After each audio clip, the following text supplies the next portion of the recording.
This is the United Podcast Network. This is Voices in Validation, brought to you by IVT Network. IVT Network is your expert source for life science regulatory knowledge. Voices in Validation brings you the best in validation and compliance topics. We interview industry experts from pharma, biotech, med devices, and laboratories. Here is the host of Voices in Validation, Stacey. Thank you, and welcome to another episode of Voices in Validation, brought to you by the IVT Network.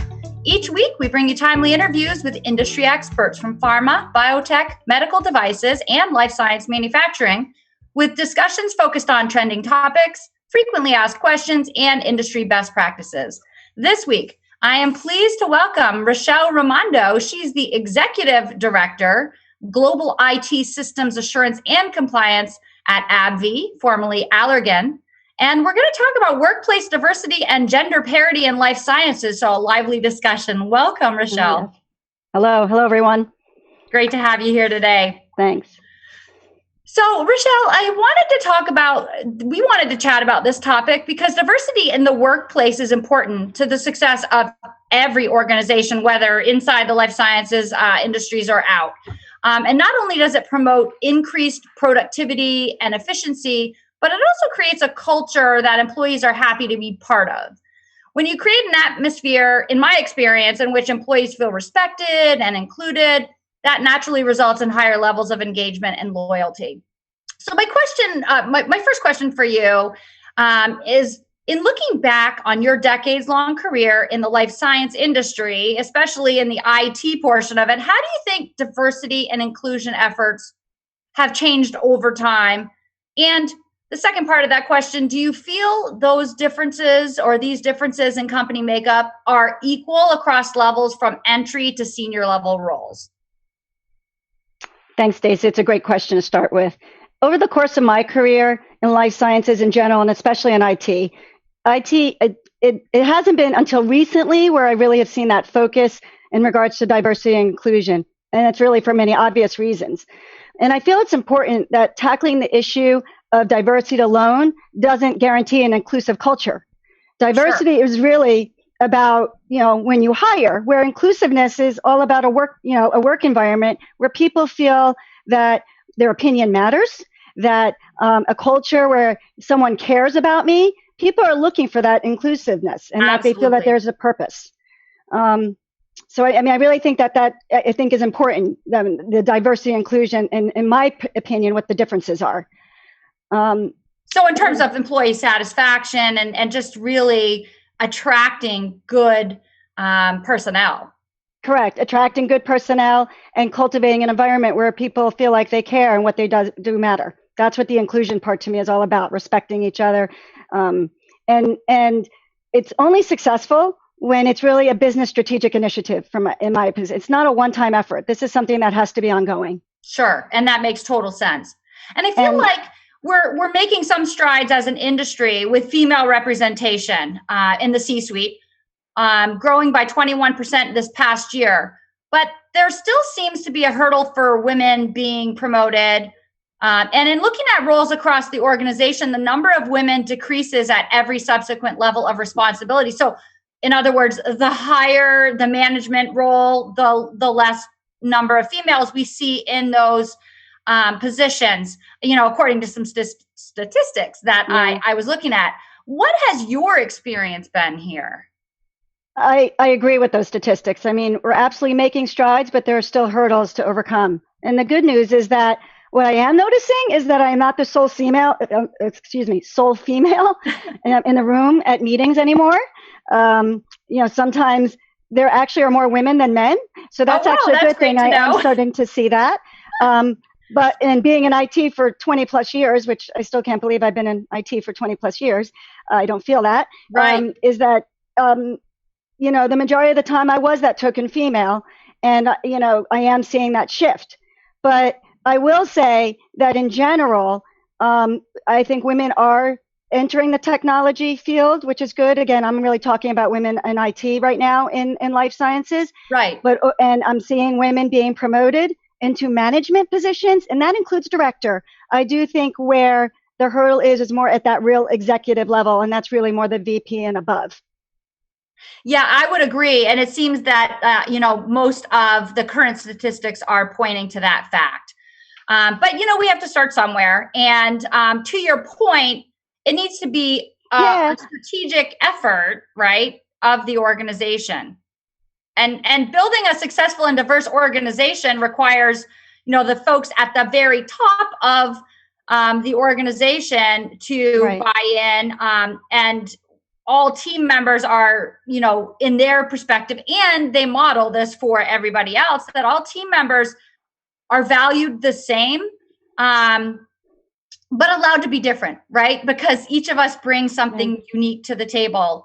And, but being different, being yourself isn't always comfortable, especially for women who have been in industry for a long time and have a history of feeling like they can never really, get ahead to the level that they want to. So women striving to advance in their careers need to take risks, though. And how can women in leadership positions help other females at all levels, from entry level to mid-management, I suppose, help themselves? How can the women who've already had seen a little bit of success help other women to figure out ways to help themselves, I guess? Yeah, and this is actually something I'm really passionate about, because I do think it's important that women in the executive and senior leader positions make the time to coach women, so they have the tools and the skills and the understanding of how to overcome those hurdles, as well as be a coach on how to build strategic and trusting relationships. I think that's really important, to help guide people through that. I feel that I think that women in executive and senior management positions, it would be great if they could make themselves have more time to give themselves a little bit more time to have access, whether that's through smaller forums, maybe that they're proactively trying to get people together, whether that's during one-on-one meetings, or even a larger forum. I personally think the more intimate, the better, because there are women out there, when you go to these larger forums, that they're really excited and they would love to go up to a person and talk to them and ask questions, but that's not who they are. And that's why they need that help. Right. So I really feel that, if they can make themselves more accessible, and let's face it, I remember when younger in my career, being recognized and rewarded by someone, almost that I looked up to, and a role model, that meant a lot to me. Absolutely. And I think that sometimes when you get to you get busy when you get to that executive level, senior management, sometimes you forget that, and you need to take that step back and say, I need to do that for other people. Make other people say, yeah, I recognize what you're doing. What you're doing is really important. Give them that pat in the back. Maybe make it part of a rewards. If you know that someone is being recognized time and time again, maybe that's a reward for them. Hey, I'm going to reach out to them and be proactive and set up a one-on-one or be part of a smaller forum or something. So if we can make time to do that as leaders, I think that would really be a big benefit and help our future leaders. Yeah, I know. That's one piece.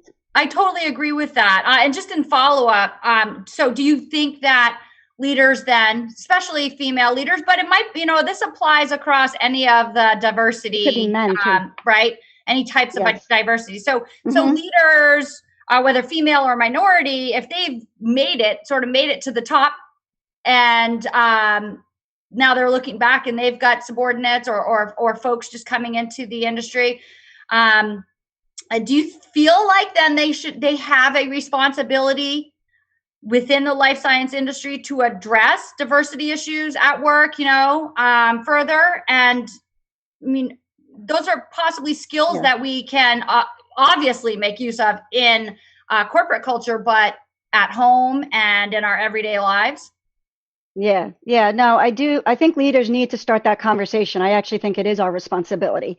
And it might be a little bit uncomfortable for people. Sure. It might be different or awkward, but that's okay. We need to have we need to start having those discussions, especially in today's world. And we need to cultivate that environment that it's okay to talk about that. We need that respect and inclusion. And I mean, it's a time for that commitment, both in the workplace and even externally. Look at ways in your community that you can make that difference as well. It's not something that should stop at home. This is something that we should be living and breathing every day. All of us, I think we're all responsible for that. But as leaders, I think we can help cultivate that more. And, for example, and I think you do that through volunteering, supporting programs, talking to your own kids. Our kids are going to be those future leaders. Absolutely. So, I do that with my children. I really feel that it's important that I'm a model for them. I want them to be advocate for these, diversity, inclusion, and equality, because if, and you're starting to see it even with millennials coming into the workplace. I think they're very passionate about that. And I think that's also helping cultivate that kind of environment. And bring in programs. So, for example, I was involved with a Girl Scout STEM program. So, yeah, it's geared towards the women, but it was very diverse group, actually, even though it was all girls, very diverse in terms of even who attended. And what I loved about that, it was our younger generation, Girl Scouts. We worked on a Coding for Good badge. And, what you're doing is trying to cultivate, again, STEM. Girl Scouts has a very big initiative for STEM and science, technology, engineering, mathematics. Right. And they have a whole objective of trying to get more women in the workplace in that area, because that is low percentages in those. It's been traditionally a male-dominated industry. Yeah.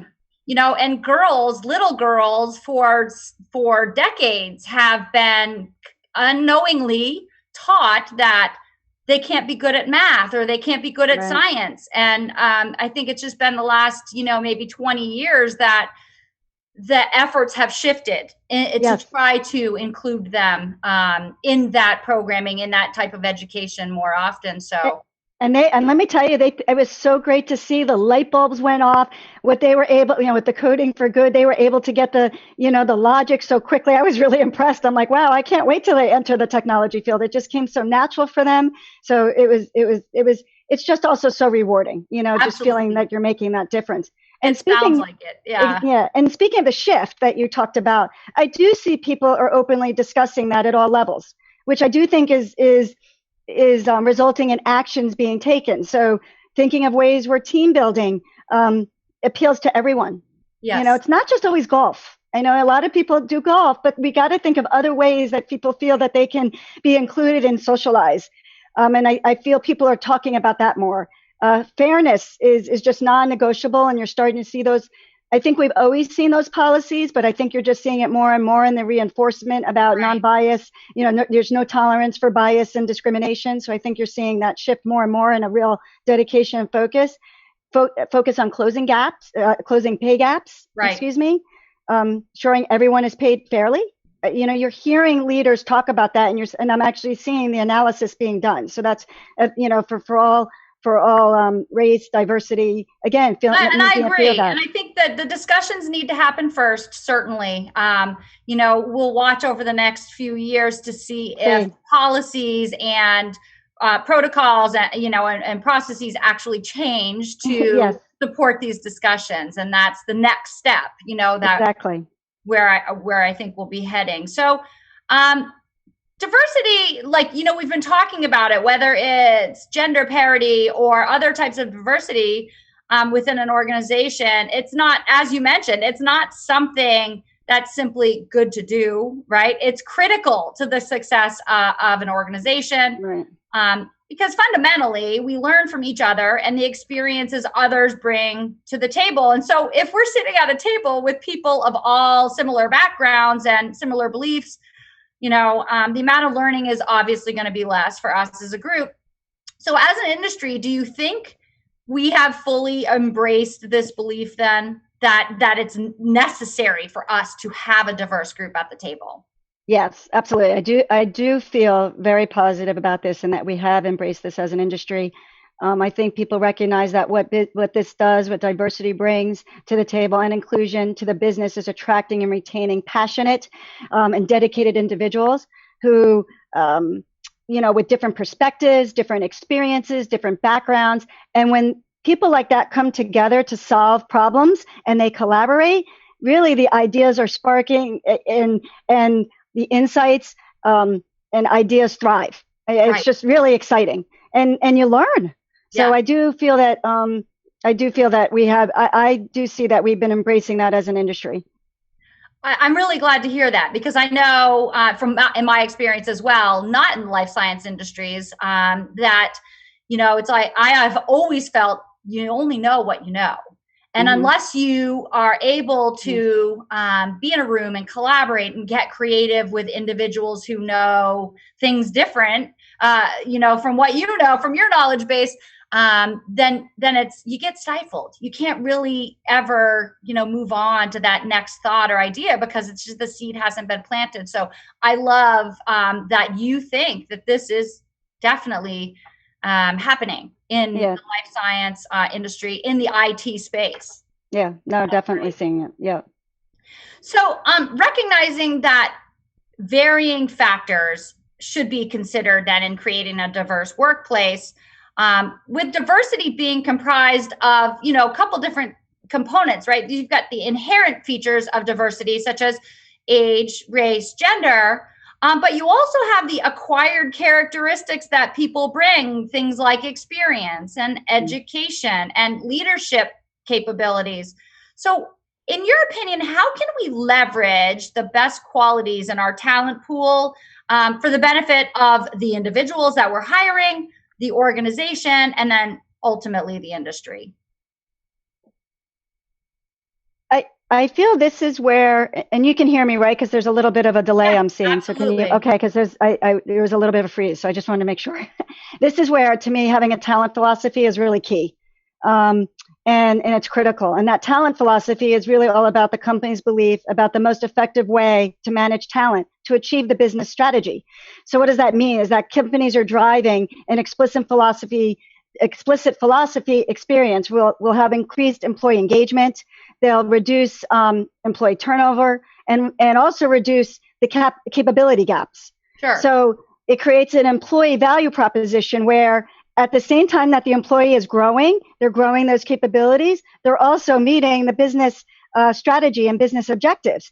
And also ultimately the customer, which in life sciences is the patient. Right. So in a way, you're kind of, by having that talent philosophy, you're hitting all three elements. You're thinking about the employee, you're thinking about the business strategy, and you're thinking about your customer. So that talent philosophy, and that's something I think, I'll admit, I think bigger corporations are probably ahead of the smaller groups, but that talent philosophy and how to motivate people and see somebody's talents and have those stretch goals is I think good for everybody. I think you're absolutely right. And it's funny because I hadn't thought about it till you just said it, but the larger organizations, oftentimes they have more people to plan for these things. They have a diversity officer maybe, or someone in HR who serves in that type of role. But just thinking about huge companies, for example, they have the bandwidth to recruit all over the world, right? Whereas if you're looking at much smaller companies, they may be more focused on hiring within their, regional area. And still, we see a lot of times in the United States that there's areas that are very homogenous. And so I'm just thinking that might be a challenge for some smaller companies to have the type of diversity that they may want.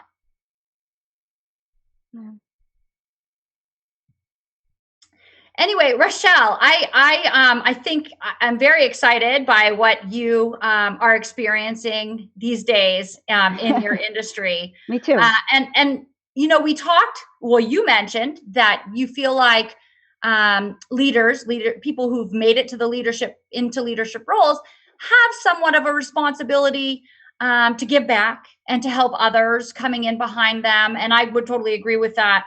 And I've even heard of some industry trailblazers who've begun closing the gender gap in particular by formalizing mentoring of junior women, not unlike what you did with the Girl Scouts and STEM in the life sciences and making the necessary steps in advancement very apparent. So I think more formalized programs maybe is what's happening in some small pockets. I'm just curious if you've ever benefited from programs or initiatives that have helped you be more successful in your career? Personally, I have not benefited from those formal formal mentoring programs. Sure. But I'm a huge proponent of them. I know a lot of close friends of mine who have really benefited from such formal mentoring programs. And the reason being is that you have that circle of trust. You have that safe zone. You're not feeling alone. Your career is a journey, and it's not easy. So if you can have somebody that you mutually feel connected to and can help you, bounce ideas off of and support you, there's nothing better. So I think those formal programs, they can coach you. I'm a big proponent of that, and I'm glad to see that that you see organizations trying to do that more, because that's going to force you to take time. Because I think that's also one of the problems, is that people don't have the time. Right. So if it's more formal in nature, then maybe people will take that time on both sides, because a mentor-mentee relationship, it's really important to understand that it is a partnership. Absolutely. And it takes work, and it's mutually beneficial to both. But it can't be one-sided. It is very much a partnership. Now, throughout my career, just kind of going, I didn't have the formal, but I've been very blessed to have informal, I'll call it, mentors. Right. And those are just people.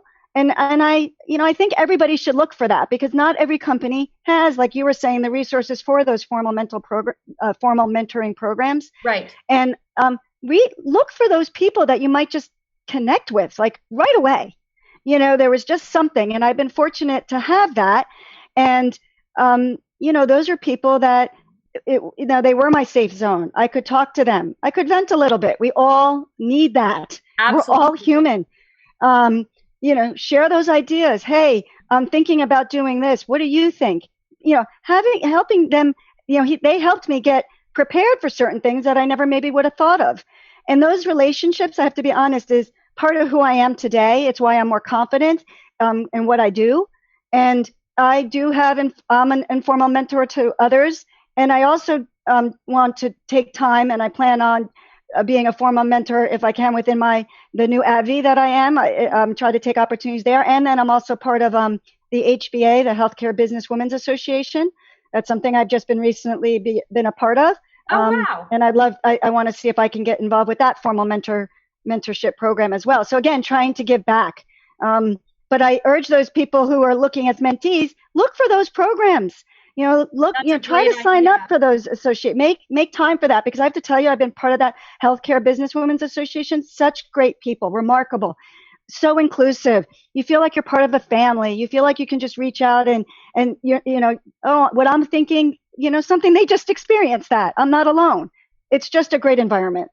That's a great point, Raechelle, because, I think sometimes organizations, no matter their size, they sort of feel like they're on an island, right? And they've got to do everything within their company themselves. And they forget that there are actually resources outside of their walls, like these types of organizations. And there's several in life sciences. There are several organizations that support the industry with different types of resources. And so I think, if we, whether it comes from human resources or it comes from the management team or whatever, making those resources known and allowing all employees to have access to them is another step in the right direction. Absolutely. Completely agree. Yeah. But, and take the initiative to do the research. Right. Because that's really key. What's right? What are you looking for? Ask around. Make the time for that. I have to be honest. That's probably one of the reasons why I really wanted to do this. Is the message that I have is, when I was younger in my career, I didn't take the time to do that. I was a doer. I was a pleaser. I really want to get my work done. And those are all great traits. But what I didn't take the time to do was also better myself. And Sure. You need to. Everybody on the phone, you should make time to also better yourself. And that's what these organizations do. And it's never too late to start. But my message is, for even the younger, don't wait.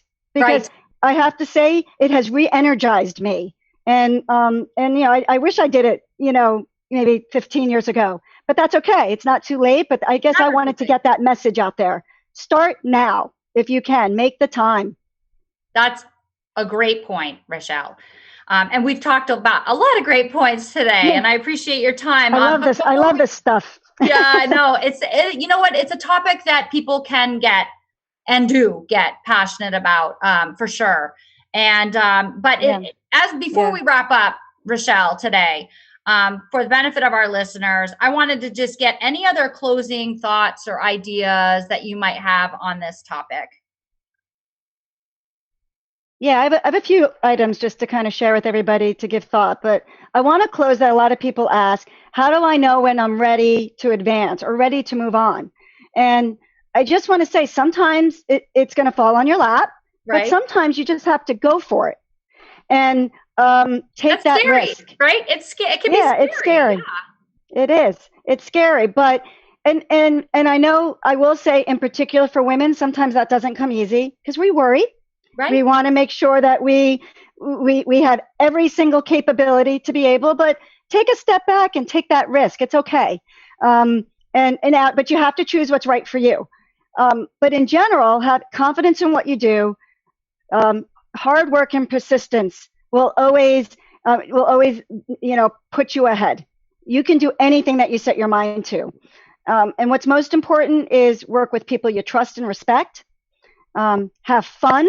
It's really important to have fun and, enjoy your work. Obviously, you want to always grow, have that growth mindset, be that continuous learner, and celebrate your successes. I think sometimes we forget that. We're always on to the next thing, and we never give ourselves a chance to pat ourselves on the back, and we should do that more. Just as a society, I think we need to do that more.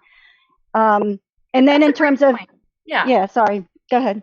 No, I'm just saying that's a great point. And I do think that one of the things I see about the upcoming generations, the millennials in particular, is that they are very interested in finding careers that they like, that they're comfortable in, that they feel good about the employer as a business. So hopefully, that's going to be the catalyst to get us over the hump and really, I agree. To your point, focused on some of these other things that need to come with business, not just the workload. Not just the workload. Exactly. I mean, you're there all the time, right? It's got to be something that you really enjoy and that you want to wake up in the morning and you feel good about. So, and then I do think these are unprecedented times, but a lot of change, a lot of opportunity for diversity, inclusion, and equality. 2020, again, is a very pivotal year, in my opinion. And I actually feel a lot of positive energy around it. I know probably people are saying, Raechelle, what are you crazy? Like with everything going on? But you see the change. You can really feel the energy. And I guess I just don't sit on the sidelines. Really be a person that joins your employee resource groups or external associations to better the workplace and your community. Be part of that change and really make a difference. Excellent. Very well said, Raechelle. I thank you so much for being a guest with us today. These insights have been very valuable to me, and I'm sure to our listeners. So I appreciate the time. No, thank you, Stacey, for inviting me to participate in this podcast. Because, like I said, this is my first time. I'll be honest, everybody. I am outside my comfort zone. I'm trying to do these things more and more because I really want to get a message out there. For those who are listening, thank you for taking the time to join, because I know people got busy schedules, and I just hope that it sparks some ideas and positive energy. And feel free to connect with the links, connect, ask questions. I'd be happy to do it. So thanks a lot, and stay safe and well, everyone. Thank you. Thanks again to our guest, Raechelle Raimondo. And I also want to give a big shout out to our producer, Ben Kitchen, and the Studio 21 Podcast Cafe. Lastly, a huge thanks to you, our valued listeners. If you have topic requests or guest suggestions, we'd love to hear from you. Just send us a quick email. If you enjoyed this episode, we ask you to subscribe in your podcast player of choice and share with your friends, colleagues, and online networks. For today's show notes, including a link to Raechelle's LinkedIn profile and information on this podcast, please visit www.ivtnetwork.com. We'll be back again next week with more great interviews. Until then, stay healthy and safe. The views and opinions expressed by the hosts, guests, or callers of this program do not necessarily reflect the opinions of the Studio 21 Podcast Cafe, the United Podcast Network, its partners, or affiliates.